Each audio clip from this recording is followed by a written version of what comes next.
Bom, hoje nós vamos falar de uma das doenças mais difíceis de serem tratadas, as neoplasias benignas e malignas. Mas vocês vão ver que o tratamento farmacológico, que é o nosso tema aqui, a quimioterapia antineoplásica, ela é voltada especialmente para neoplasia maligna. Como eu acho que muitos de vocês não fizeram patologia comigo no ano passado, talvez nem todo mundo domine o conceito de neoplasia benigna e maligna, ou sequer saiba o que é de fato uma neoplasia, né? Então, eu vou fazer um breve resumo do que é neoplasia com vocês, até as 7h30, mais ou menos, por aí. E depois nós vamos para o tratamento, né, para a farmacologia de fato.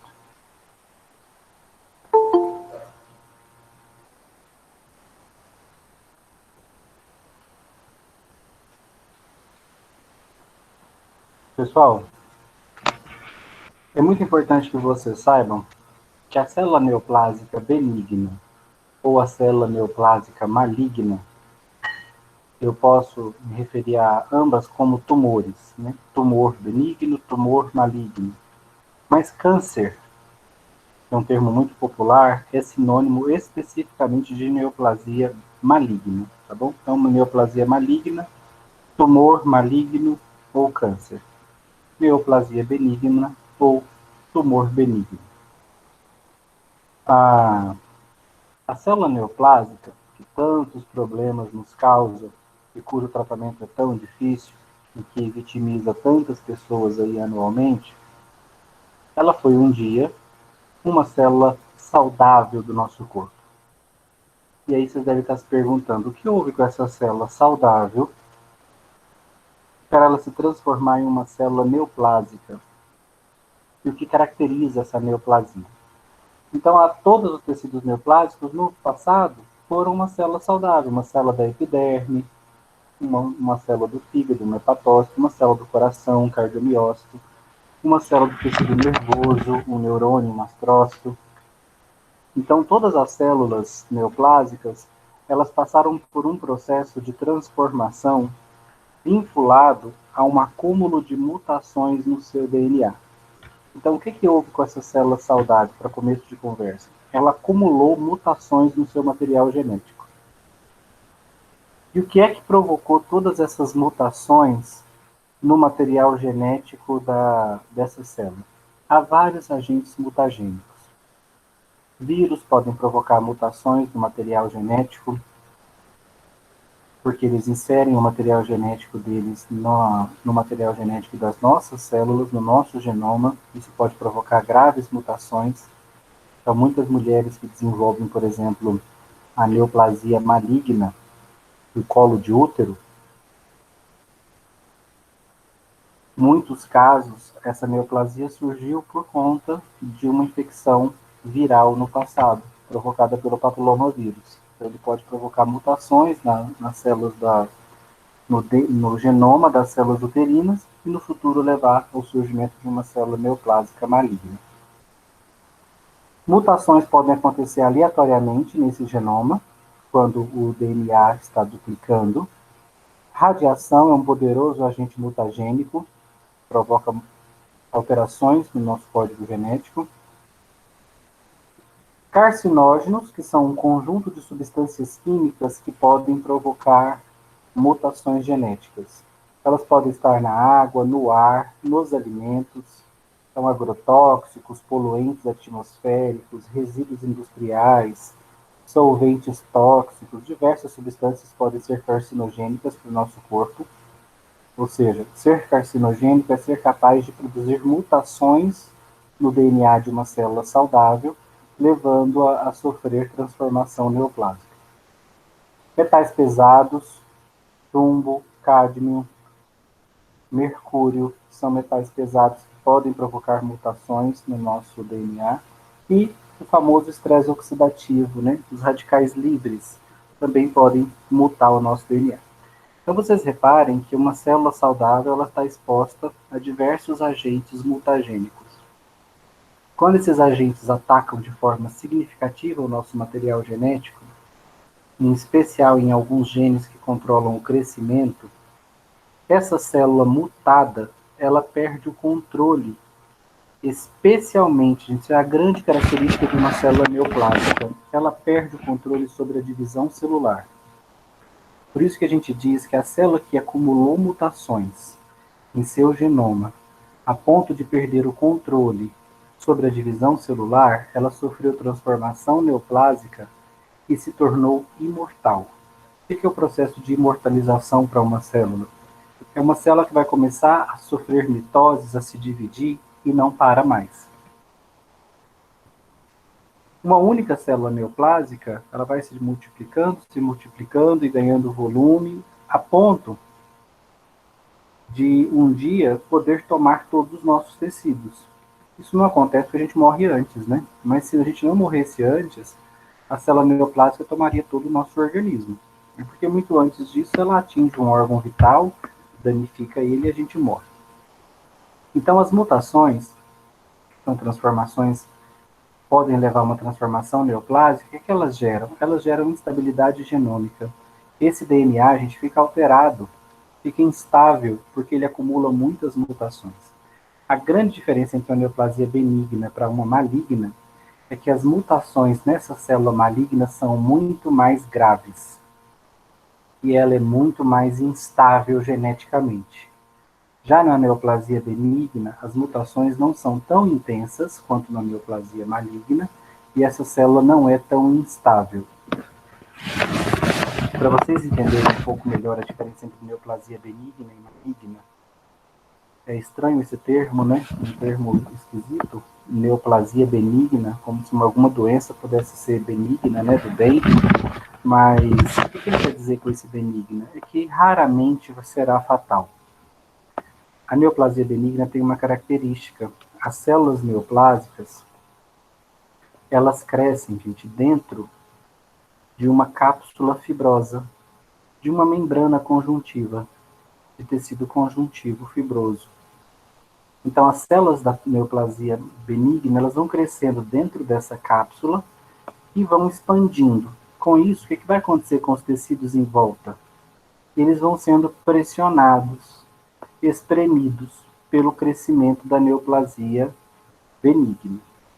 Ela pode acabar pressionando um nervo, gerando dor.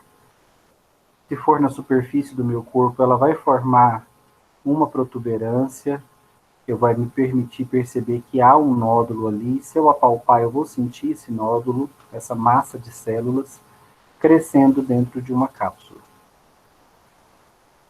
Reparem como a célula neoplásica maligna é geneticamente mais instável. A célula maligna não cresce dentro de uma cápsula.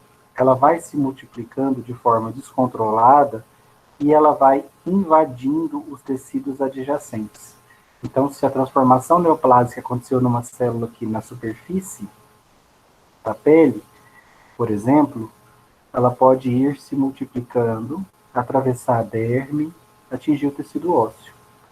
Então, a neoplasia maligna, diferente da benigna, ela não cresce de forma expansiva, ela cresce de forma infiltrativa, como se fossem raízes, ela vai penetrando no tecido.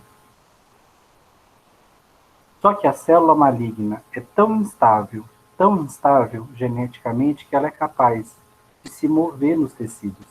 Ou seja, ela pode se desprender do tumor original, ganhar a circulação linfática ou a circulação sanguínea. Quando ela consegue migrar para a circulação linfática ou sanguínea, essa célula neoplásica vai parar em um outro ponto do corpo.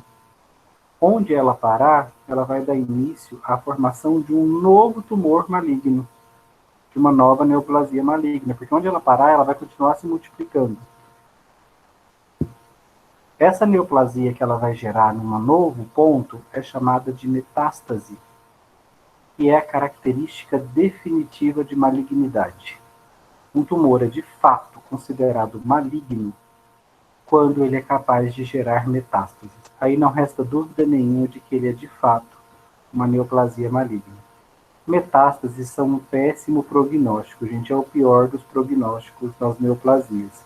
Uma neoplasia que já metastasiou, ou seja, ela já lançou células no sistema linfático ou sanguíneo e gerou tumores em outros tecidos, normalmente esse quadro caracteriza doença terminal, com chances de tratamento e de cura mínimas, tanto que algumas pessoas, inclusive, abandonam o tratamento nesse ponto. Então, a doença metastática tem baixas chances de cura, é um prognóstico muito ruim, e a metástase é a característica definitiva de malignidade.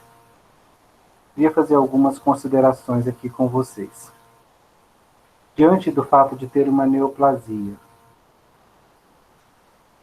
é claro que eu vou pensar na hipótese de retirar essa massa de células neoplásicas, né, que sofreram transformação maligna. Quem é mais fácil de retirar, gente, de forma bem sucedida e menos invasiva? A neoplasia benigna ou a maligna, e por quê?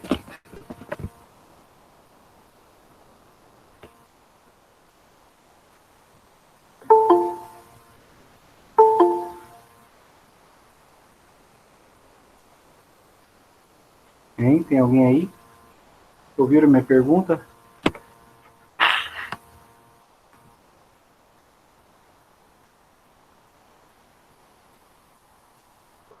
Eu acho que é mais fácil remover a neoplasia benigna antes dela se tornar maligna.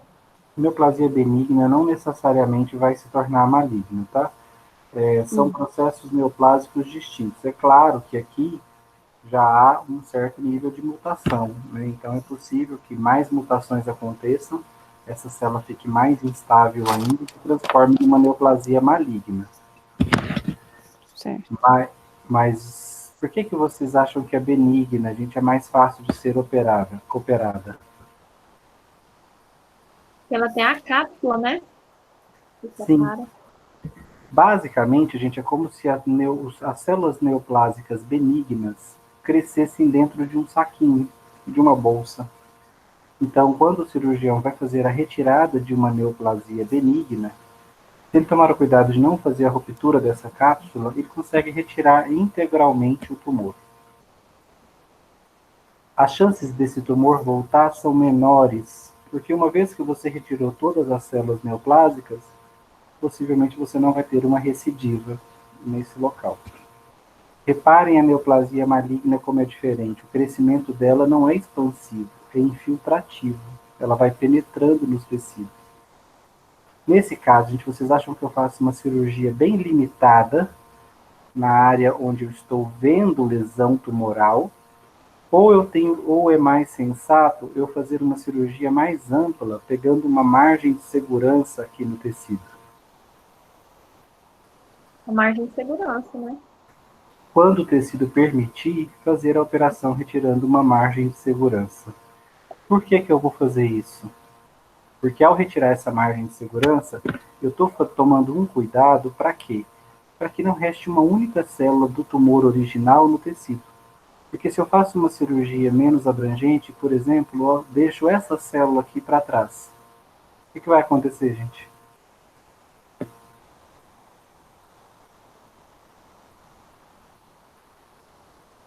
Vai desenvolver outro tumor. Vai desenvolver um novo tumor. Então, qual é o procedimento? Normalmente a gente faz a cirurgia, quando possível, e depois que você faz a cirurgia, nessa área que você operou, você faz sessões de radioterapia. O que é uma sessão de radioterapia? Você ajusta a radiação para incidir sobre essa área após a operação, tá? Você já tirou o tumor, tirou uma margenzinha possível, se possível, e aí você irradia. O que você está irradiando? Você coloca a radiação no comprimento de onda para matar células. Cada sessão de radioterapia nessa região vai matar uma camada de células. Se eu fiz 10 sessões de radioterapia, eu matei 10 camadas de células. A cada sessão, eu matei uma camada de células. Então, por que eu estou fazendo a radioterapia? Qual o motivo vocês acham para eu irradiar o meu tecido após a cirurgia? Para o que sobrou matar? Morrer? Caso Porque eu não consigo ver, né, gente? Uma única célula tumoral não aparece em exame nenhum.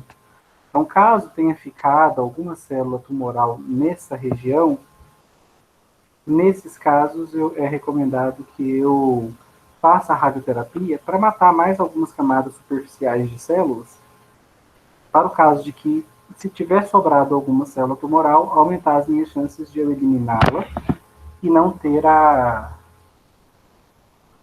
aumentar, né, as chances de eu eliminar esses resquícios do tumor e não ter uma recidiva. A radioterapia, gente, ela tem um efeito semelhante à radiação do sol, quando você fica exposto ao sol durante muito tempo.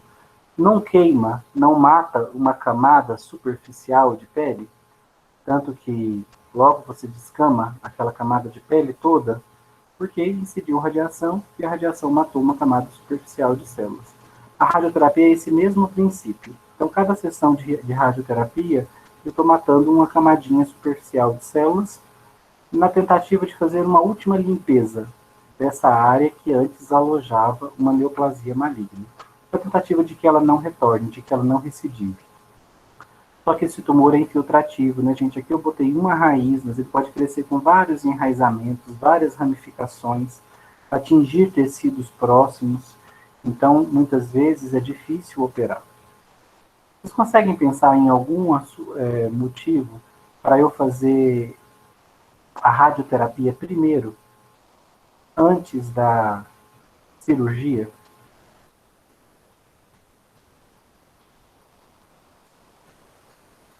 Por que eu irradiaria um tumor antes de operar? Pensa num tumor no meu nariz.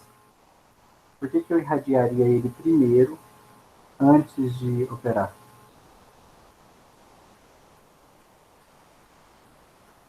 Para não ter que, como é que fala, ir tão a fundo, ver se consegue, por exemplo, quando você faz a radioterapia, que você falou, né? Isso, radioterapia.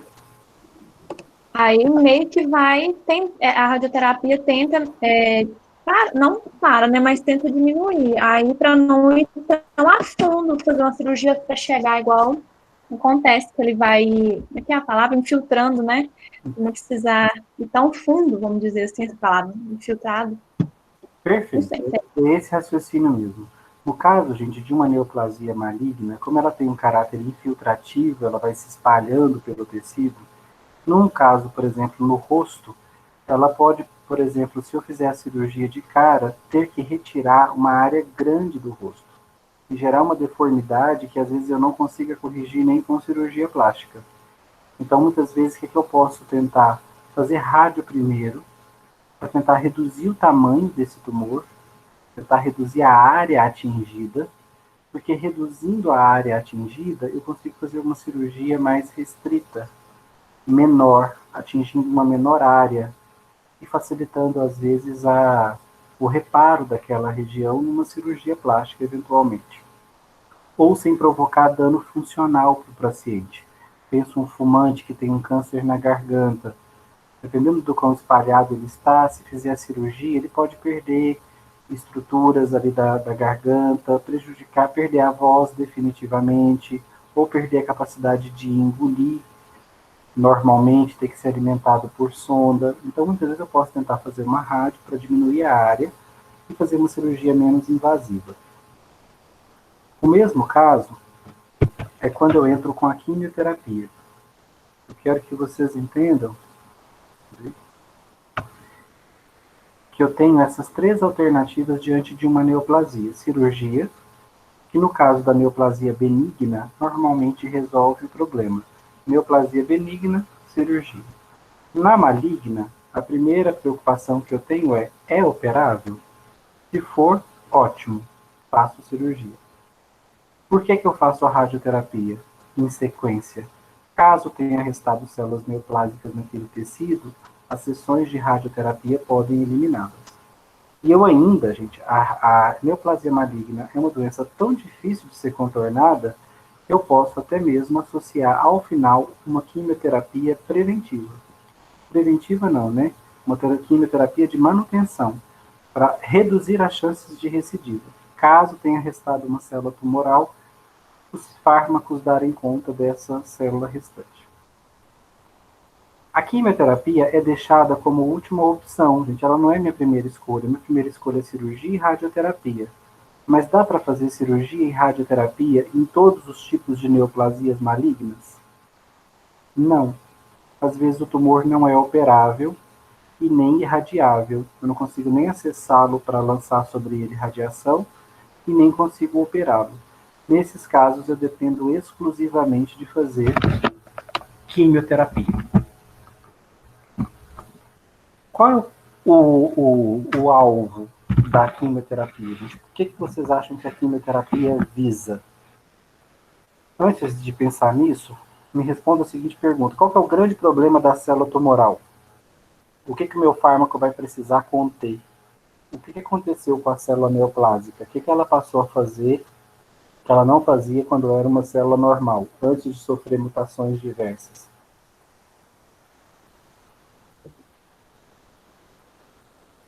Como é que é a pergunta, professor? Qual é a grande característica de uma célula neoplásica? O que aconteceu com ela que ela mudou em relação a quando ela era uma célula saudável? O que ela não fazia e que agora ela faz de forma descontrolada? Ela multiplica o DNA? Não, no DNA não. Ela se multiplica, Se né? multiplica sem parar. Ela se multiplica sem parar. Ela se divide constantemente. Então, o que vocês acham que é o principal alvo dos meus fármacos quimioterápicos antineoplásicos? Qual é a principal coisa que eles precisam fazer? Parar Parar a multiplicação. Parar a multiplicação da célula tumoral. Só que... Uai. Aí vai parar as outras boas também. É isso que eu quero discutir com vocês. Célula tumoral, eu nunca posso esquecer que ela é uma célula minha.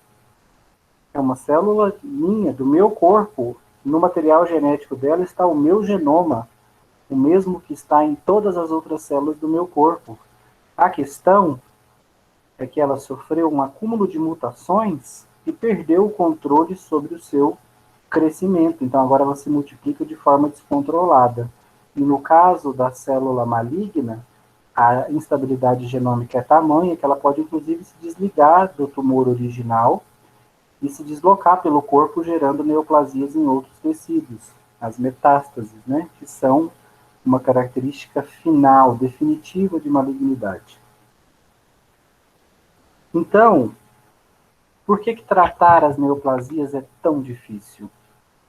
Porque, gente, eu preciso achar um alvo na célula neoplásica que não tem nas minhas células.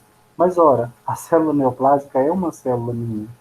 Por isso, gente, os fármacos voltados para aniquilar a célula neoplásica ou para parar a divisão dela, têm ou não têm efeitos semelhantes sobre as minhas células saudáveis? Bem, ok. Sim. Tem. Tem. Olha o tamanho desse desafio. É como se eu virasse para uma pessoa e dissesse: eu quero que você produza um veneno que só mate homens, não mate mulheres. Você vai falar: mas como? Homens e mulheres pertencem à mesma espécie. Se o meu veneno matar homem, vai matar mulher. Não. Por isso que você acha um jeito de um veneno que só mate homem e não mate mulher, ou vice-versa. Tá vendo que é um desafio quase impossível? É difícil você achar um alvo. É o caso da quimioterapia antineoplásica. É difícil parar um processo na célula neoplásica que não aconteça na célula saudável, porque a célula neoplásica replica de forma descontrolada os mesmos processos da célula saudável. Então, reparem aqui, ó. Oi? Deixa eu te perguntar, no caso, se uma pessoa estiver fazendo quimioterapia, você falando que ela para também as células boas, a pessoa vai e pega gripe, acontece algum tipo, ela fica bem mais fraca, ou tem algum, ela pode morrer, alguma coisa do tipo? Perfeito. Eu vou falar disso daqui e vou voltar e vou responder a sua pergunta. Você vai ver daqui a pouco. Eu vou só falar isso aqui e voltar e já encaixar na sua resposta. Como eu estava falando para vocês, a célula neoplásica, ela faz a mesma coisa que a célula normal. Por exemplo, a célula normal vai se dividir, ela precisa sintetizar nucleotídeos. Uma célula saudável, ela tem que sintetizar nucleotídeos, Aí ela duplica o material genético. Duplicar o genoma, gente, duplicar o DNA é um evento base para uma célula sofrer mitose. Por que ela tem que duplicar o DNA? Porque ela vai se dividir em duas. As duas células têm que receber genoma, têm que receber material genético. Então, antes de dividir, uma célula duplica o seu DNA. Aí ela duplica as suas membranas, suas organelas, e pronto, ela sofre mitose. A célula tumoral faz esse mesmo processo. A questão é que ela faz ele de forma descontrolada. Olha aqui, gente, ela gasta 39% do tempo que uma célula saudável gasta para duplicar o seu DNA. Ou seja, ela faz muito mais rápido do que uma célula saudável. Ela gasta apenas 39% do tempo que uma célula saudável gastaria para duplicar o DNA. 19% do tempo que uma célula saudável gastaria para sintetizar componentes celulares, como, por exemplo, organelas. Mas ela arrasa mesmo na mitose, na hora de se dividir. Ela já duplicou o DNA, já duplicou as membranas, já duplicou as organelas, ela está prontinha para se dividir. Quando a célula tumoral chega na mitose, que é a divisão celular propriamente dita, ela gasta, gente, 2% do tempo que a célula normal gasta. O que eu estou querendo dizer para vocês? A célula tumoral cicla muito, mas muito mais rápido que uma célula saudável. Por isso ela se divide muito rápido. Mas os processos vitais que estão acontecendo aqui, ó, síntese de nucleotídeos, duplicação do DNA, duplicação de organelas, tudo isso aqui uma célula saudável faz. Qual é a diferença?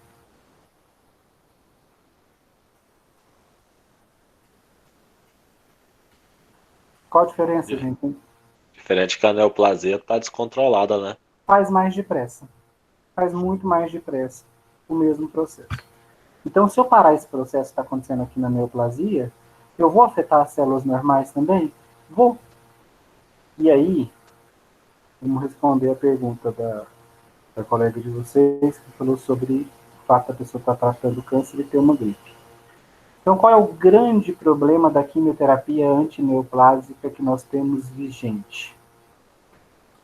Ela é uma farmacoterapia altamente tóxica, especialmente para tecidos que se dividem rapidamente. Consegue me dizer qual é um exemplo de tecido que se divide rapidamente, assim como a célula neoplásica, que por isso vai sofrer muito a ação dos quimioterápicos, porque os quimioterápicos antineoplásicos, eles vão parar essa divisão celular descontrolada da célula tumoral. Só que a célula tumoral não é a única célula que se divide rápido no nosso corpo. Nós temos tecidos que se dividem rápido também e vão sofrer muito quando nós estamos usando quimioterápicos antineoplásicos. Alguém sabe um exemplo? Pele? Pele. Tecidos de revestimento, né? Como a pele. A mucosa do trato gastrointestinal, a mucosa do sistema respiratório, da árvore respiratória. Então, a pele e as mucosas. O que mais? Só isso? O único tecido que se divide rápida e intensamente no nosso corpo? O tecido sanguíneo também, professor? Isso. O tecido sanguíneo se chama tecido hematopoético. Tecido hematopoético é o tecido produtor das células sanguíneas. Nós nunca paramos de produzir células sanguíneas ao longo da nossa vida. Então, o tecido hematopoético, que é o produtor das células sanguíneas, hemácias, plaquetas, leucócitos, ele se aloja dentro da medula óssea. Ele fica no interior de ossos largos, né? Ossos achatados. Então, é um tecido hematopoético. Quem mais, gente, que vai sofrer o ataque antineoplásico porque se divide muito intensamente, assim como a célula tumoral? O último. Fígado. Isso, sistema imune. Sistema imunológico. Então,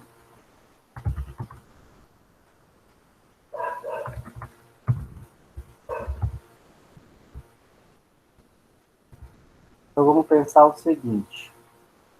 Durante o tratamento com quimioterápicos antineoplásicos, são fármacos que vão tentar cessar a multiplicação da célula tumoral. Só que a célula tumoral se multiplica do mesmo jeito que a célula saudável, só faz isso mais depressa e de forma descontrolada. Então, quando eu usar quimioterápicos antineoplásicos, eles vão dificultar a divisão celular na célula neoplásica, mas também nos tecidos saudáveis que se dividem rapidamente. Vou ter problemas, gente, na pele e nas mucosas? Vou ter discrasias sanguíneas? Posso ter anemia, falta de hemácias no meu sangue? Posso ter problemas de coagulação, falta de plaquetas? E como é que está o sistema imunológico de um paciente tratando com quimioterápicos antineoplásicos? Baixíssimo. Fraquíssimo. Por quê? Porque a célula de defesa, para enfrentar patógenos, os patógenos se multiplicam rapidamente. Bactérias se multiplicam em progressão geométrica. Então, em progressão aritmética. Então, quando uma bactéria entra no nosso organismo, logo, em uma questão de minutos, ela já se transformou em milhões de bactérias. Para o nosso sistema imunológico dar conta de enfrentar uma infecção bacteriana, as células de defesa também precisam se multiplicar aos milhares, aos milhões. Então, o sistema imunológico, para fazer frente a uma infecção, a um patógeno, ele tem que ter uma alta capacidade de se multiplicar. Ele consegue se multiplicar de forma tão eficiente sob efeito de quimioterápicos antineoplásicos? Não. Por isso a imunidade fica lá embaixo. Por isso o paciente que está fazendo quimioterapia antineoplásica fala, nossa professor, mas que é isso? Ele já está tratando uma doença fatal, uma neoplasia maligna. Os medicamentos são tóxicos, fazem muito mal, inclusive para células saudáveis. Ainda por cima, ele vai ter que lidar com infecções? Sim, gente, inclusive com infecções raras, que só acontecem em pessoas imunodeprimidas. Então, ele pode ter doenças que já são pouco comuns em pessoas imunocompetentes, como tuberculose, toxoplasmose, meningite fúngica, pneumonia fúngica. Ele pode ter que lidar com infecções fúngicas, virais, bacterianas, que inclusive podem ser elas a causa da morte, porque esse paciente já fica muito debilitado. Quando a gente pensa em câncer, né? Câncer, paciente terminal.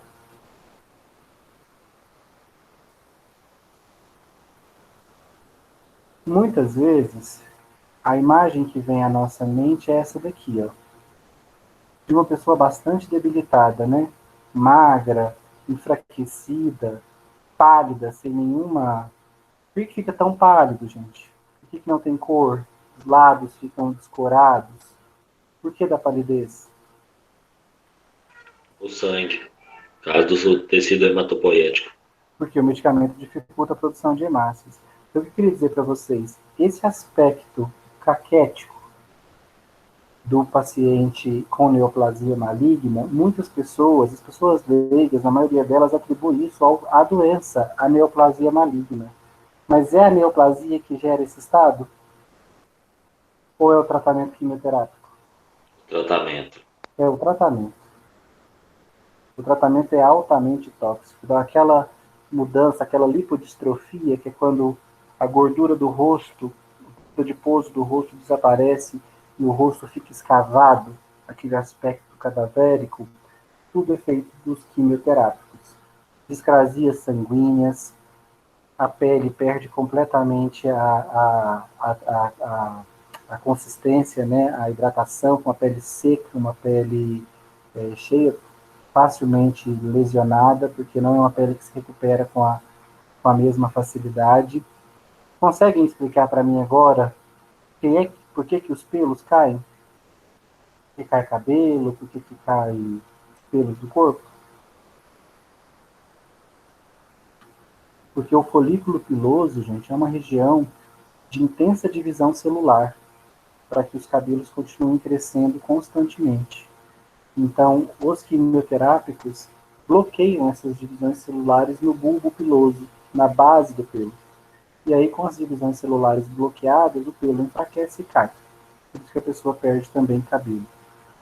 Que não vai fazer nenhum mal, assim, não vai matar a pessoa perder o cabelo, né? Mas tem um impacto psicológico muito pesado. Então, muitas vezes é um baque grande na esfera psíquica, né? No emocional da pessoa para enfrentar a doença. Especialmente numa mulher, né?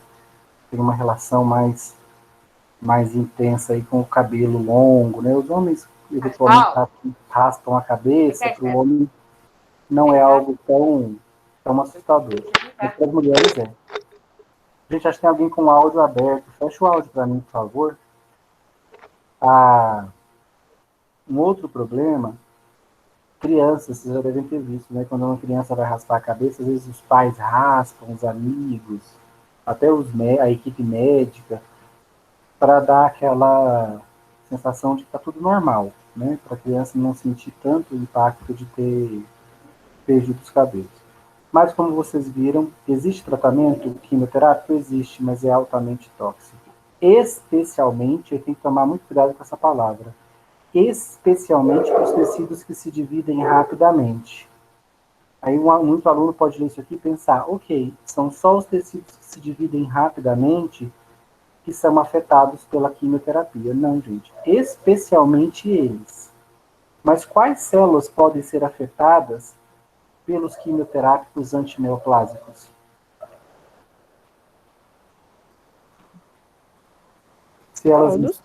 Todas. Se elas bloqueiam processos como divisão celular ou danificam a estrutura do DNA, todas. Até mesmo neurônios podem ser afetados pela quimioterapia. O neurônio é célula que não se divide, não sofre mitose. Então não se divide rapidamente coisa nenhuma, nem se divide. Mas podem ser afetadas pela toxicidade dos antineoplásicos. Por isso, gente, a quimioterapia não é a primeira escolha. Quando eu vir a quimioterapia sendo feita como primeira escolha, qual é a justificativa que eu já vou pensar? Qual o motivo que ela está sendo feita como primeira escolha? Me dá duas opções.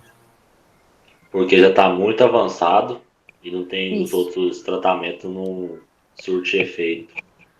Olha, se é num órgão vital, por exemplo, num pâncreas, todo o pâncreas já está tomado. A neoplasia maligna já se infiltrou por todo o tecido pancreático. Eu posso fazer uma cirurgia e retirar o pâncreas inteiro? Não, um órgão vital. Então, o que me resta? Fazer a quimioterapia na esperança de que a quimioterapia promova uma regressão do tamanho do tumor. Ou seja, para que ele diminua de área e fique numa área pequena do pâncreas, uma área operável. Aí essa área eu vou e opero e deixo o resto do tecido pancreático. Eu não posso retirar o tecido pancreático inteiro.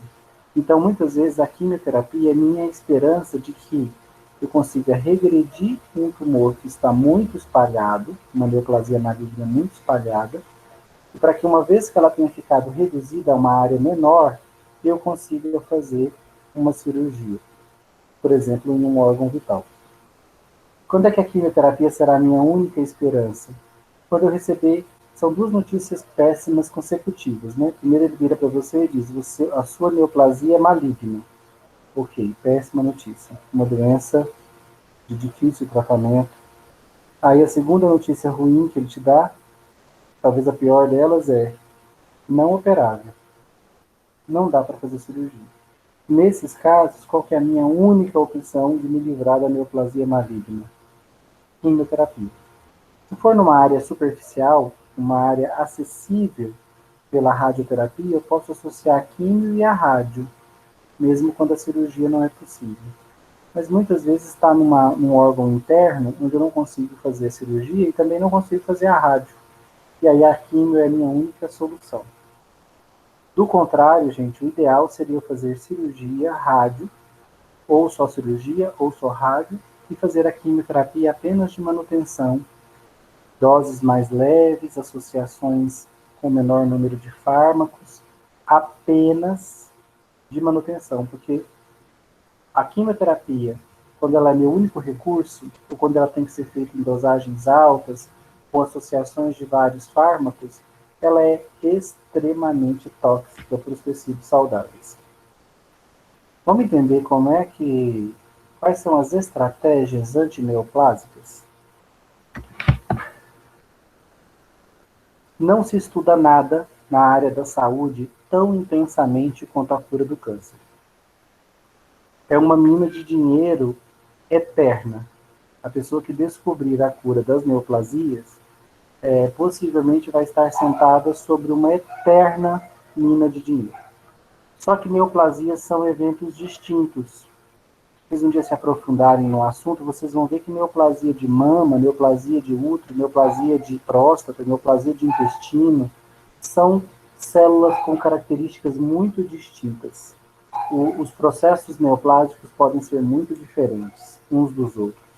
Eu, particularmente, não acredito na descoberta da cura do câncer, mas eu acredito na descoberta das curas de vários cânceres diferentes. Nós teremos medicamentos específicos para tratar tumores específicos no futuro.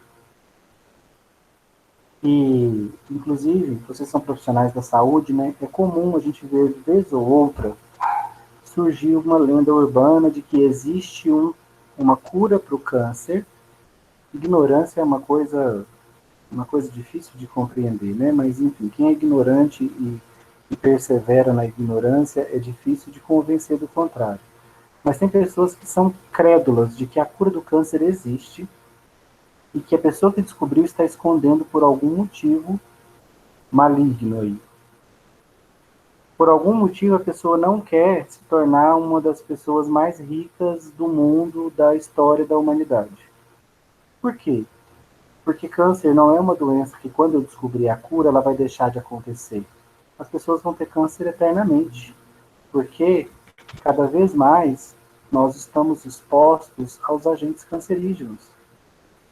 Vírus, radiação, estamos destruindo a camada de ozônio, estamos enchendo o ambiente de substâncias cancerígenas, metais pesados, sem falar no estresse oxidativo, que é amplificado pela falta de consumo de alimentos antioxidantes. Então, nossa dieta é cada vez pior, cada vez mais pobre em substâncias antioxidantes, muitas vezes presentes em frutas, tem muita gente que nem come.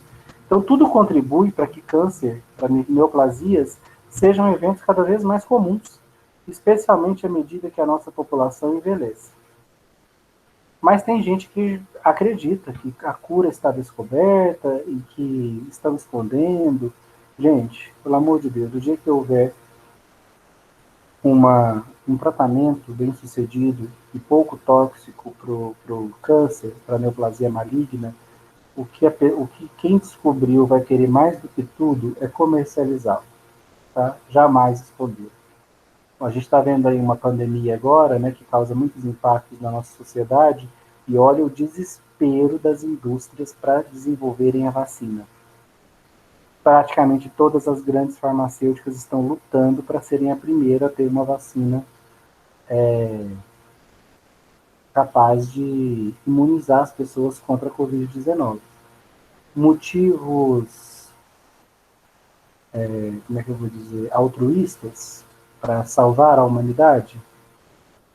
Nem tanto, né, gente? Muito dessa loucura para ser a primeira vacina, é porque ela vai custar dinheiro, e o primeiro que consegui-la vai ter como público consumidor a população mundial.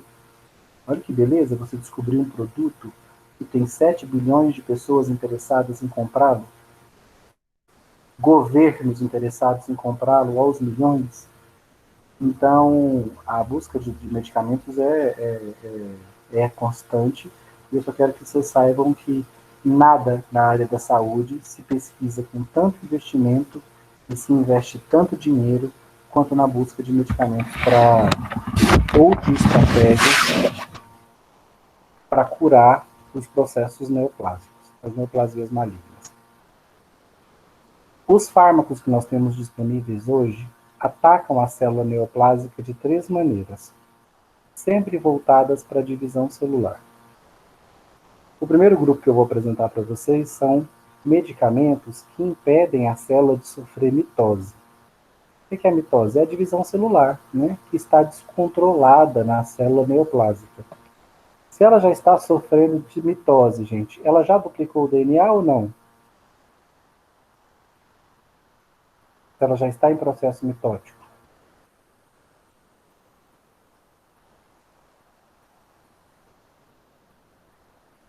Duplicou ou não, gente? Sim. Sim, duplicou. Então, nesses casos, ela já duplicou o DNA e ela está pronta para sofrer mitose. Eu posso usar fármacos chamados de antimitóticos, como o paclitaxel e a vincristina. Estou dando só 2 exemplos, tá? Existem mais fármacos antimitóticos. O que paclitaxel e vincristina fazem?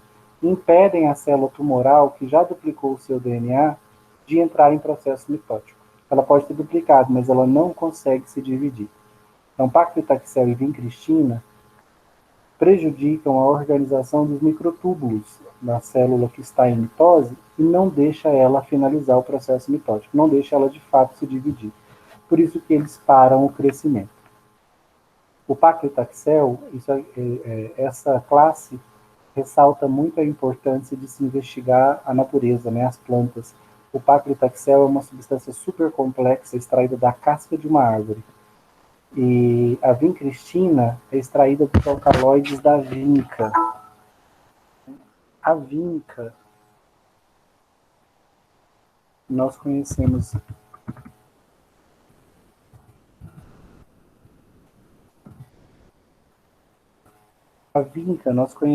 aqui no Brasil, é uma plantinha muito popular. Tem ela branquinha, tem ela rosa mais forte, tem ela rosa claro. Vocês devem, não sei como vocês conhecem na região de vocês, mas ela é uma praga, ela nasce em calçada quebrada, em fresta de calçada, dá bastante flores. Eu conheço ela desde sempre como Maria Sem Vergonha, mas o gênero dessa planta é a vinca, tá? Então por isso que chama alcaloides da vinca, extraídos da vinca. Talvez vocês conheçam por outros nomes aí, dependendo da região. Mas é uma florzinha que existe em várias regiões do Brasil. É dela que se extrai a vincristina. Quais são as outras estratégias que eu posso usar além de parar a mitose? Existem fármacos, gente, que danificam a estrutura do DNA. E esses são especialmente os mais tóxicos, porque eles danificam a estrutura do material genético da célula tumoral, mas é claro que os efeitos deles se refletem sobre as células saudáveis também. De que forma esses fármacos danificam a estrutura do DNA da célula tumoral? Eles podem danificar o DNA de 3 jeitos: metilando, alquilando e oxidando. O que é metilar? São fármacos como a dacarbazina. O que ela faz? Ela liga um radical metil em uma das fitas do DNA. A gente chama esse processo de metilação do DNA. Por que metilação? Porque eu estou ligando um radical metil, um CH3, na dupla fita de DNA. Esse é um processo, gente, inibitório sobre a molécula de DNA. Ela não consegue transcrever genes e nem se duplicar. Então, metilar o DNA silencia o DNA, deixa ele inativo. Mas eu posso fazer pior. Eu posso usar alquilantes. O que são os alquilantes? Como as platinas. Cisplatina, oxibipartina, carboplatina, ciclofosfamida, mitomicina, bleomicina, tem vários alquilantes. O que eles fazem? Alquilar o DNA, gente, é se ligar entre as 2 fitas. Não sei se vocês são bons de genética.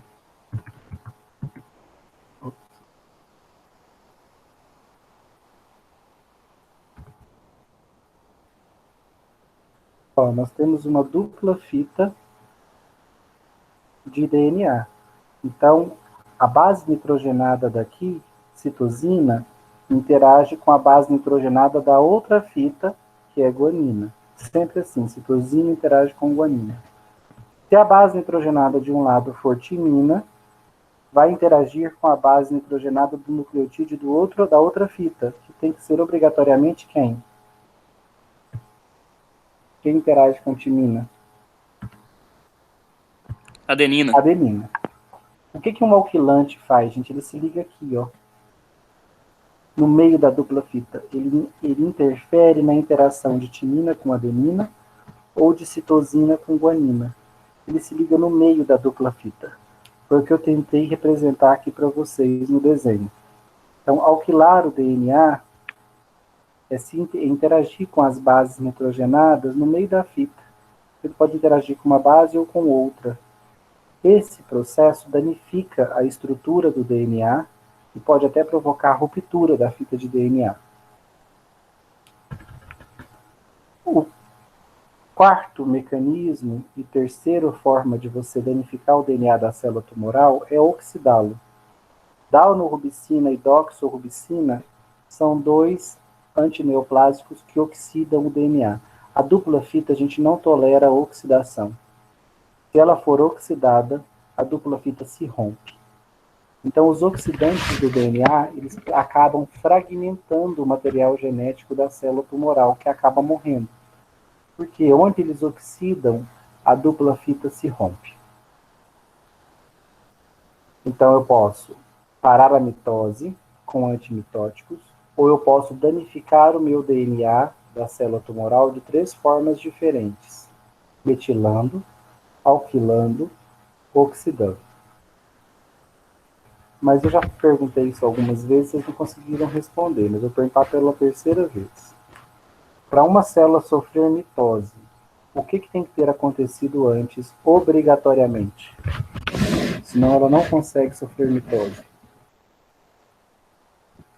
Seja ela tumoral ou uma célula normal. Divisão do DNA. A duplicação do material genético, né? A duplicação do DNA. Então, gente, o meu próximo alvo são 3 mecanismos envolvidos com impedir a célula de duplicar o seu DNA. Porque esses medicamentos aqui que impedem a mitose, o DNA já foi duplicado. Só que eu posso impedir essa célula de sofrer mitose numa etapa antes. Eu posso não deixá-la duplicar o DNA. E se ela não duplicar o DNA, não tem como ela entrar em processo mitótico. A duplicação do DNA é uma das fases do ciclo celular. Ela tem que duplicar o DNA antes de sofrer mitose. Como é que eu posso impedir a duplicação do DNA? Gente, o que está acontecendo aqui? O que esse desenho está mostrando daqui para cá? Está acontecendo o que com a fita de DNA?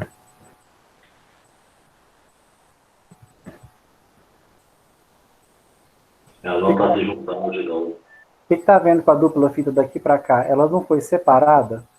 Gente, separar a dupla fita é fundamental para que haja a duplicação do DNA. Porque depois que eu separo a dupla fita, eu começo a copiar uma fita e depois copio a outra. Aí o que era uma molécula de DNA vai se transformar em 2. Olha essa fita aqui sendo copiada, ó. Onde tinha guanina, tinha guanina antes, ó, ligada na citosina aqui de cima.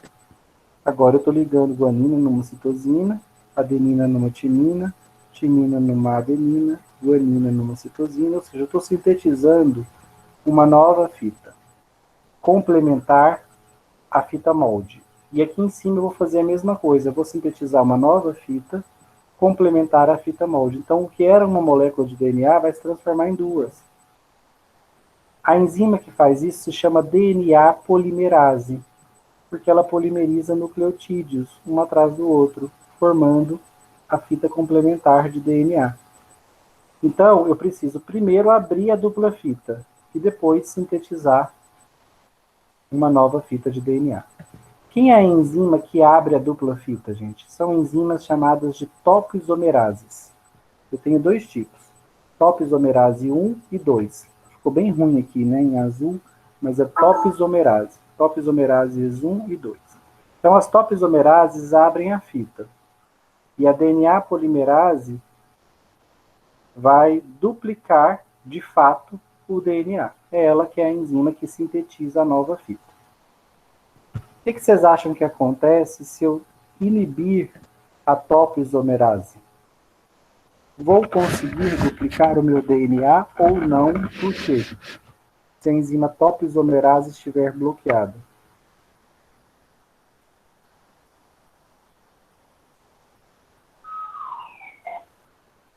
Não, vai parar de duplicar a fita.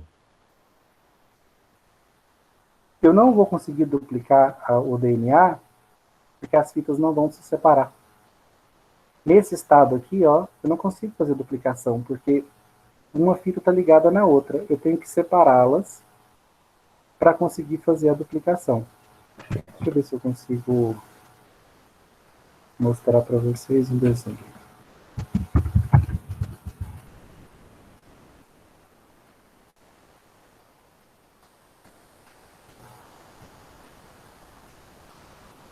Aqui, ó. Tá vendo? Eu tinha uma fita aqui. Isso aqui era uma única molécula de DNA. Ó. O que a topoisomerase fez? Ela abriu em duas fitas. Aí o que a DNA polimerase vai fazer? Ela pega essa fita de cima e copia, gerando uma molécula de DNA.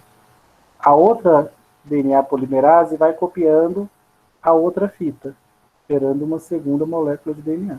Então, o que era uma molécula só, vai virando duas.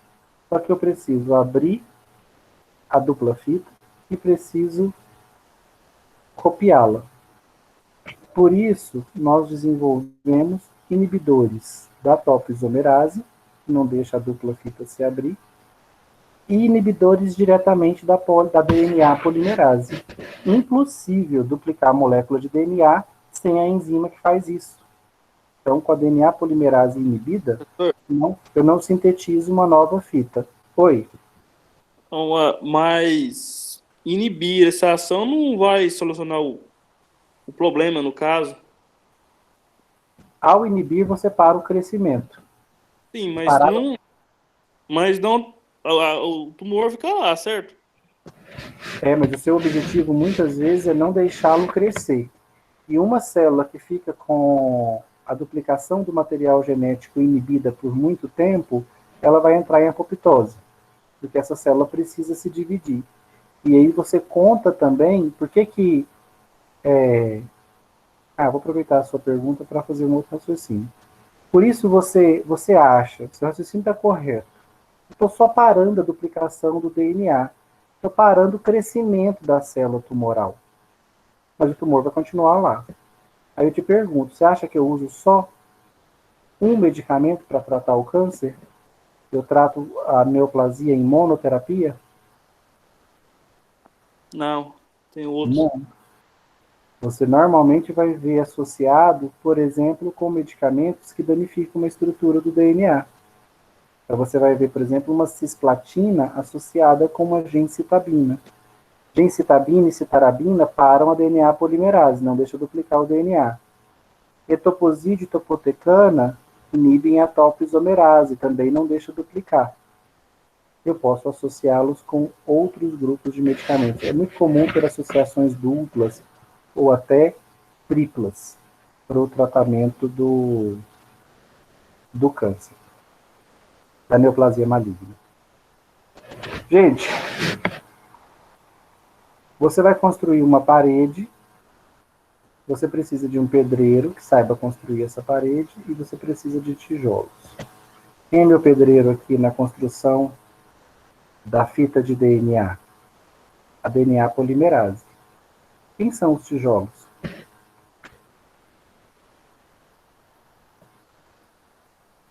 Qual o material que a DNA polimerase precisa usar para produzir uma nova fita? Um lado da fita. Do que é feito o lado da fita? O gene. Não. É genética, hein? Gente, do que é feito o nosso DNA?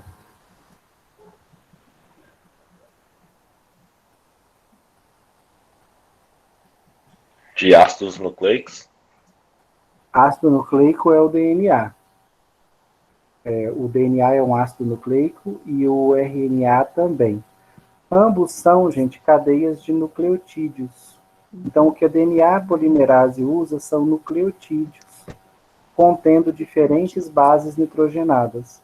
Então, eu tenho um nucleotídeo que tem adenina, eu tenho um nucleotídeo que tem citosina, eu tenho um nucleotídeo que tem timina. Jordânia, tira o seu áudio aí, por favor. A DNA polimerase, ela precisa de uma oferta constante de nucleotídeos ligados em bases nitrogenadas para ela conseguir produzir uma nova fita. Né? Assim como o pedreiro precisa de tijolo para produzir uma parede, os tijolos da DNA polimerase são os nucleotídeos contendo adenina, citosina, timina, guanina. Se faltar um deles, vamos supor que falte só citosina, a célula tem adenina, guanina e timina, ela consegue produzir, duplicar o DNA sem citosina? Não. Não. Não, nem precisa faltar todos, gente, basta que falte um. Por isso, nós temos medicamentos antineoplásicos que dificultam a síntese de nucleotídeos, especialmente das bases nitrogenadas. Citosina, adenina, guanina, timina. Então, nós temos vias que inibem a produção de timina e medicamentos que inibem a produção de citosina. Então, esses medicamentos são chamados de antimetabólitos. O metotrexato e o famoso 5-fluoruracila são os melhores exemplos. 5-fluoruracila está nos protocolos de tratamento de muitos tipos de câncer. Então, tratar uma neoplasia maligna envolve você usar, muitas vezes, uma combinação de antineoplásicos. Se eu perguntasse na prova para vocês, quais são as 3 principais estratégias de ataque à célula neoplásica maligna? Eu diria, eu posso cessar a mitose com antimitóticos, eu posso danificar a estrutura do DNA, ou eu posso impedir a duplicação do DNA. Eu tenho 3 grandes estratégias: parar a mitose, parar a duplicação do DNA, danificar o material genético. Se eu perguntasse, gente, dentre as estratégias de danificar o material genético, quais são os mecanismos disponíveis? Vocês diriam, olha, para danificar o material genético, você pode optar por medicamentos que metilam, que alquilam ou que oxidam o DNA. Se eu perguntasse, de que formas eu consigo parar a duplicação do DNA? Vocês me diriam, tem 3 jeitos. Você pode inibir topoisomerase, impedindo a separação da dupla fita. Você pode inibir a DNA polimerase, que é a enzima que de fato faz a duplicação. Ou você pode parar a síntese de nucleotídeos, especialmente de bases nitrogenadas, como a citosina e a timina, com antimetabólitos, como o metotrexato e a 5-fluoracila. Tá? Essa é a quimioterapia antineoplásica. As principais estratégias. O problema é que os fármacos que danificam a estrutura do DNA da célula tumoral também vão provocar danos ao DNA de células saudáveis. Parar a mitose ou parar a duplicação do DNA na célula tumoral também para o DNA e para as mitoses na célula saudável. Por isso que a quimioterapia antineoplásica é bastante difícil de ser tolerada, é altamente debilitante e muitas vezes deixa o paciente em um estado bastante vulnerável, especialmente no que diz respeito às discrasias sanguíneas, alterações do tecido sanguíneo e defesas imunológicas precárias, deixando esse paciente suscetível a infecções bastante incomuns e raras até.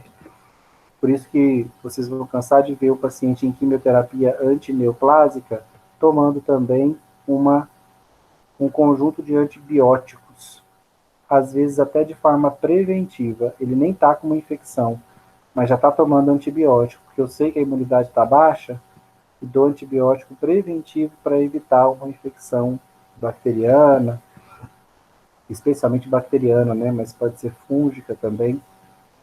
Ok? Professor, mas quando a gente ingere os antibióticos necessidade não tem, a gente tem problemas? Antibióticos sem necessidade. Mas no caso aqui não é sem necessidade, né? Você não pode ingerir antibióticos de forma irracional, sem uma prescrição, sem ter um embasamento para aquilo. Entendo, entendi. Aqui não é irracional, não. Aqui eu estou usando, por quê? Porque eu tenho um paciente imunologicamente debilitado. E aí ele pode vir a ter complicações infecciosas, ele já está muito enfraquecido. Ele pode não conseguir sobreviver a essa infecção. Então eu entro com uma terapia de prevenção. Eu faço isso em muitos imunodeprimidos. O paciente que tem, por exemplo, HIV, ele usa quimioterápicos de forma preventiva também. Não porque ele está com infecção, mas porque facilmente ele pode contrair uma. Então eu já uso ali os antibióticos preventivamente para manter uma vigilância na corrente sanguínea dele. Caso um patógeno queira se multiplicar, o antibiótico já está ali para enfrentá-lo. Porque o sistema imunológico eu não posso contar com ele, né? Está debilitado. Entendi. Gente, eu vou apresentar para vocês agora a última novidade no que se refere ao tratamento de câncer, de neoplasias malignas, né? Lembrando, tá, gente, que neoplasia benigna não demanda quimioterapia.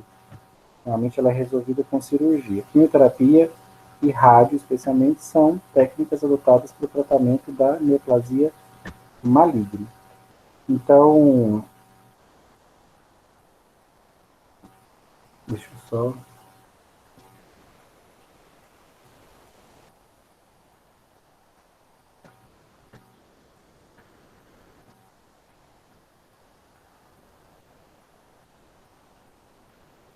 Tá, vamos lá. Anticorpos monoclonais. O que é isso? Estudando a célula tumoral, nós percebemos o seguinte. Apesar de ser uma célula nossa, como ela está completamente descontrolada, é comum que determinadas neoplasias malignas produzam determinadas proteínas de membrana em excesso. Ou seja, produzem uma quantidade de proteínas de membrana em excesso, especialmente fatores de crescimento. Então, proteínas que respondem a fatores de crescimento, elas existem em grande quantidade na membrana da célula tumoral. Falar, professor, então bacana, isso é uma diferença entre a célula tumoral e a célula saudável. Não é que a célula saudável não tenha esse receptor. Tem, mas ela tem pouquíssima quantidade, porque ela não se divide tão depressa. Já a célula tumoral, como se divide demais, esse receptor para fator de crescimento, ela amplifica a quantidade dele na sua membrana. Então, muitas células tumorais têm uma superexpressão de uma determinada proteína tumoral, que pode variar de um tumor para outro. Por que essa informação foi importante para nós? Quando nós descobrimos que determinados tipos de câncer expressam em excesso determinadas proteínas, o que a gente pensou? Vamos desenhar um anticorpo, tem ligação de alta afinidade a proteínas. Vamos desenhar um anticorpo, produzir um anticorpo sintético. Nós vamos injetar no paciente e ele vai se ligar especificamente nessa proteína que o tumor produz em grande quantidade. Foi raciocinando assim que geramos os anticorpos monoclonais. Qual é a vantagem dele? Quando ele se liga nas proteínas que estão excessivamente produzidas na membrana da célula tumoral, quando o meu anticorpo monoclonal se liga, ele já começa inibindo a multiplicação. Então essa célula já não se divide mais tão intensamente. Só que ele faz mais que isso. Está vendo que o anticorpo tem esse formato de Y? A parte da cabeça aqui do Y é a parte que se liga na proteína tumoral, com alta afinidade. Essa caudinha aqui do anticorpo serve para atrair os linfócitos. O que o linfócito vai fazer quando for atraído pela presença do anticorpo na superfície da célula tumoral?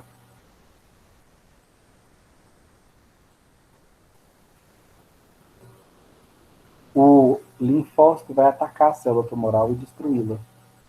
Então, olha que terapêutica efetiva contra a célula tumoral. Eu consigo usar um anticorpo sintético que vai entrar no meu corpo e se ligar apenas na célula tumoral em grande quantidade, porque só ela expressa essa proteína tumoral em excesso, vai parar a multiplicação celular dela e acessoriamente, né, e adicionalmente, vai atrair os linfócitos para essa célula que está marcada com os anticorpos e os linfócitos vão destruir a célula tumoral. Muito mais segura e menos tóxica do que a quimioterapia tradicional? Sim, muito mais. Quais são as desvantagens? Nem sempre o meu tumor superexpressa determinada proteína. Então, qual que é a minha primeira preocupação? Eu faço uma biópsia, coleto células para saber, o meu tumor superexpressa uma determinada proteína, que é alvo dos anticorpos ou não? Se a resposta for sim, eu uso o anticorpo contra esse tumor. Se a resposta for não, gente, o tumor não produz essa proteína em grande quantidade. Adianta eu usar o anticorpo contra ele?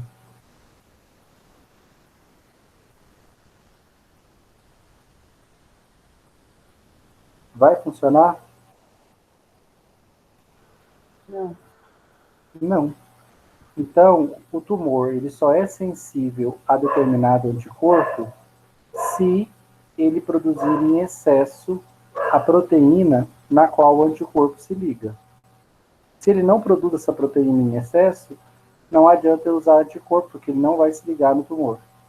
A ligação do anticorpo é muito específica, ele só liga na proteína específica que ele foi desenhado para se ligar e pronto. Qual é o outro limitante dessa terapia? Além do fato de que nem sempre o tumor superexpressa uma proteína, então nem sempre eu vou poder usar anticorpo contra o tumor. Tem ainda o agravante de que os anticorpos monoclonais são uma proteína produzida sinteticamente, né, em laboratório. Isso, gente, envolve muito a tecnologia, e por isso os anticorpos monoclonais são muito caros. Um único ciclo de anticorpo monoclonal pode ficar entre 8 e 12 mil reais, e eu vou ter que fazer vários ao longo do tratamento. Por isso a imunoterapia pode não ser facilmente bancada. Um tratamento com anticorpos completo pode facilmente atingir entre a casa aí dos 50 e 150 mil, ou passar disso. Então não é um tratamento acessível. Nem todo tumor eu vou poder usar também. Vai depender se o tumor expressa em excesso ou não determinada proteína. Uma pergunta sobre a imunoterapia. Eu tenho um tumor na mama e outro no útero. Tumor de mama, tumor de útero. O tumor de mama produz uma determinada proteína em excesso na sua membrana. O tumor de útero também produz, mas é outra proteína. Eu vou usar o mesmo anticorpo para esse tumor de mama e para o tumor de útero, que superexpressam proteínas diferentes, ou cada tumor vai exigir o seu anticorpo específico para a proteína que ele superexpressa?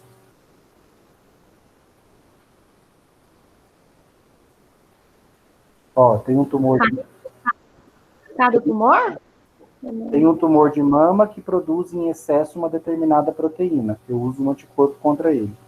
Aí eu descubro um tumor no útero, que também produz em excesso uma proteína, mas é outra, diferente da proteína do tumor de mama.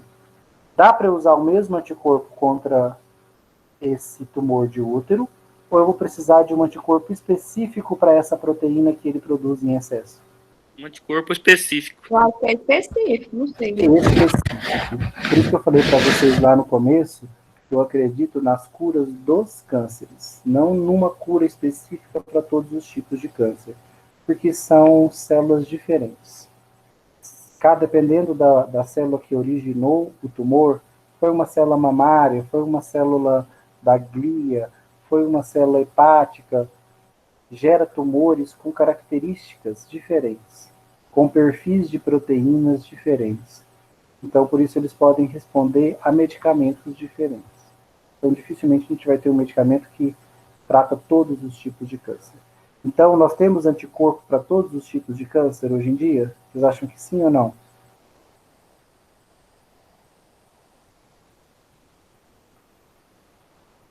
A Não. resposta é não. Nós já temos anticorpos para alguns tipos de câncer e estamos pesquisando para os demais. Então, por exemplo, o câncer de mama já tem um anticorpo para o câncer de mama? Já existe. Então, tem como, se eu tiver, né, essa grana toda, ou se eu tiver um plano de saúde, ou se eu conseguir, por meio de um mandato de segurança que o SUS compre para mim, eu posso usar um anticorpo monoclonal para tratar um câncer de mama. Desde que o meu exame, a minha biópsia do tumor, revele o que para mim, gente? O que a minha biópsia tem que revelar para eu poder usar o anticorpo? Que o câncer, o tumor, Tem que revelar uma neoplasia maligna. não, que Não. ele se liga em tal Um tumor proteína. maligno. Tem que mostrar para mim que a neoplasia maligna produz a proteína na qual o anticorpo se liga. Só para vocês conhecerem, tá? A proteína que os cânceres de mama expressam em grande quantidade normalmente se chama HER, H-E-R. Então, quando eu faço uma biópsia de um câncer de mama, vocês vão ver lá assim na biópsia, HER positiva ou HER negativa. O que significa o HER positiva? É que o meu tumor produz a proteína HER. Ele está cheio de proteína HER. E eu tenho um anticorpo anti-HER que se liga na proteína HER? Tem. Se o meu, aí eu posso usá-lo nesse câncer. Mas se o meu laudo vier câncer de mama, neoplasia maligna de mama, mas HER negativa, o que significa? Que a minha célula neoplásica, nesse caso, não produz a proteína HER em excesso. Não tem uma grande quantidade de proteína HER na membrana. Nesse caso, eu posso usar, vale a pena usar o anticorpo anti-HER contra essa neoplasia? Sabendo que o anticorpo é muito específico, ele só se liga na proteína HER? Não? Não, meu tumor tem proteína HER? Quando o laudo vem HER negativo? Não. Não. Então, para que eu vou usar uma substância que se liga apenas na proteína HER se o meu tumor não tem ela?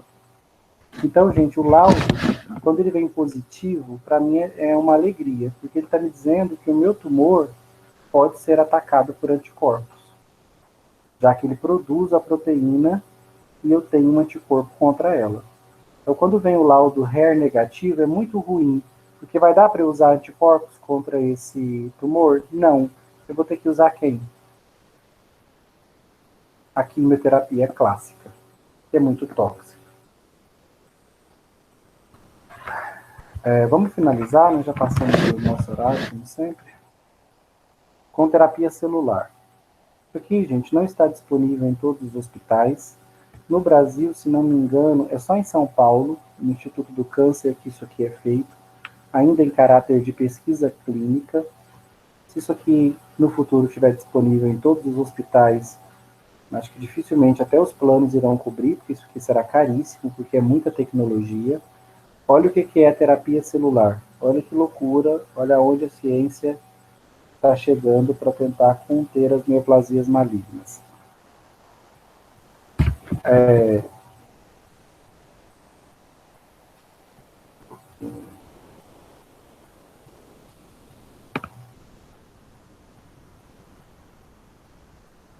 Terapia celular. A célula tumoral, gente, o câncer, ela é capaz de produzir citocinas imunomoduladoras. Olha que loucura. O câncer produz e libera citocinas para fazer o quê? Para inativar os linfócitos que chegarem perto dele. Olha que loucura. A célula tumoral, sabendo que será atacada pelos linfócitos, ela produz substâncias que deixam os linfócitos inativos, chamadas citocinas imunomoduladoras. Elas se ligam nos linfócitos e deixam eles inativos. Quando nós percebemos que o tumor é capaz de controlar o processo inflamatório, ou seja, ele é capaz de impedir o ataque dos linfócitos, deixando os linfócitos inativos, e nós pensamos, poxa, é um grande problema, porque ter o sistema imunológico do nosso lado contra o câncer seria um grande aliado, porque além da quimioterapia, dos medicamentos, nós teríamos o sistema imunológico lutando junto, como acontece nas infecções por patógenos, né, por bactérias, por fungo. Na neoplasia, não. Ela consegue virar o sistema imunológico a favor dela. Então, ela produz substâncias que deixam os linfócitos inativos. Aí, nossos cientistas pensaram como resolver esse problema. E olha só que high-tech, né? Que coisa de ficção científica. Eu vou, coleto o sangue do paciente, isolo os linfócitos inativos do sangue dele, levo para laboratório e modifico esses linfócitos geneticamente. Esses linfócitos geneticamente modificados são devolvidos para a circulação sanguínea do meu paciente. Só que agora, gente, eles não são mais passíveis de serem inativados pelas citocinas do tumor. Esse linfócito geneticamente modificado vai atacar o tumor. Então eu consigo agora colocar uma célula de defesa do meu lado, né, para me ajudar contra o tumor. Então agora eu tenho uma célula de defesa que efetivamente ataca o tumor e que não será inibida por ele. Isso se chama farmacogenômica, é a farmacologia do futuro, individualizada, que vai produzir, no caso aqui, uma célula como recurso terapêutico, uma célula modificada geneticamente. Parece coisa de filme, né? Mas já é feito. Esse linfócito, gente, eu posso sair aplicando ele em todo mundo, ou ele só pode ser usado no paciente de quem eu extraí ele? Eu não sei de quem extraiu só. Só de quem extraiu. É uma terapia individualizada. Então, se no futuro ela for cobrada, hoje ela é feita em caráter de pesquisa, ela não é cobrada, mas se fosse cobrada seria uma fortuna. Eu não sei se os hospitais particulares já fazem isso cobrando. Eu tenho até curiosidade de saber que preço que seria. Mas é isso. Eu consigo retirar uma amostra de sangue do paciente. Dessa amostra, eu isolo linfócitos que estão sendo inativados pelo tumor, estão ficando inofensivos. Levo para o laboratório, modifico eles geneticamente para que eles não sejam mais inativados pelas citocinas. Devolvo eles para o sistema circulatório do meu paciente. E aí eles vão se multiplicar no corpo do meu paciente e atacar a célula tumoral. Aí eu deixo de brigar sozinho contra o tumor, né? Só usando quimioterápicos. Eu trago para o meu lado um poderoso aliado, o sistema imunológico, que até então não estava me ajudando. Porque a neoplasia consegue modular o processo inflamatório para beneficiá-la, não para atacá-la. Pela neoplásica é o cão, né? Ela consegue modular a inflamação para ficar a favor dela e não contra. Aí eu pego, altero o linfócito, falo, não, ele vai ficar contra que ele tem que ficar. E gera um linfócito geneticamente modificado que ataca a célula tumoral. Essa é a terapia celular, a mais moderna tecnologia, abordagem para o tratamento do câncer. Mas como eu disse, mais novidades virão aí, com toda certeza, porque a cura do câncer é o objetivo mais buscado na área da saúde, no campo científico da área da saúde, é o que recebe mais investimentos. Onde a cura do câncer vai surgir, gente? Nos Estados Unidos da América. Tá? Nenhum país investe tanto, nenhum país estuda tanto.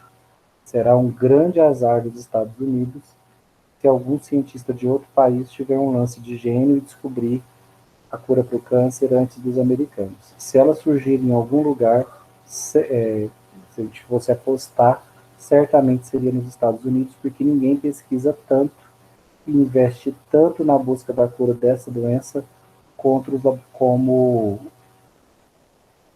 as empresas e o governo norte-americano.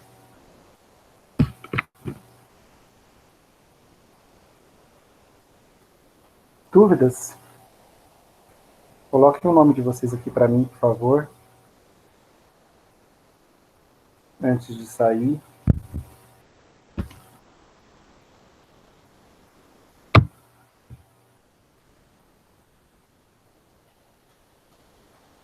Sem dúvidas, gente. Entenderam tudinho?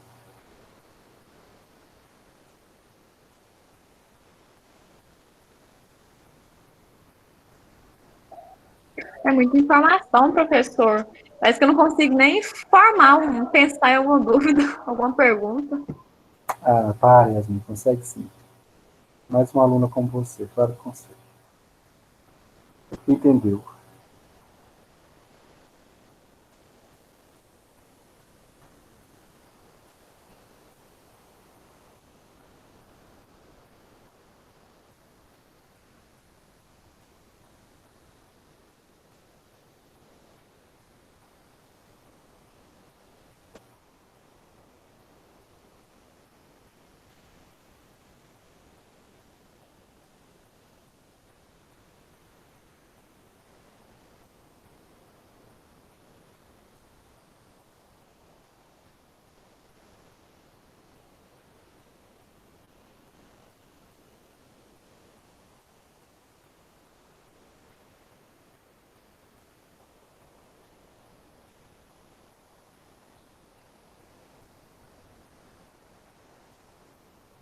Bruce, Oi. aqueles estudos de caso da apostila, como é que eu posso estar respondendo? É só dentro das aulas mesmo ou posso estar pesquisando alguma outra informação? As aulas são, com a informação da aula você consegue responder. Mas você assistir a aula, lá no final da aula tentar responder ao estudo clínico, você consegue. Mas se quiser fazer pesquisas fora, pode fazer, para tentar responder. Tá. Só mais uma coisinha. Aquela planilha lá dos fármacos, só por alto, como é que eu consigo entrar lá para saber os efeitos, a advertência? Você não fez no primeiro bimestre, não? As do primeiro bimestre, eu gravei um vídeo mostrando como entrar no site da Anvisa e consultar o bulário. Tá lá no Moodle, né? Eu vou procurar lá.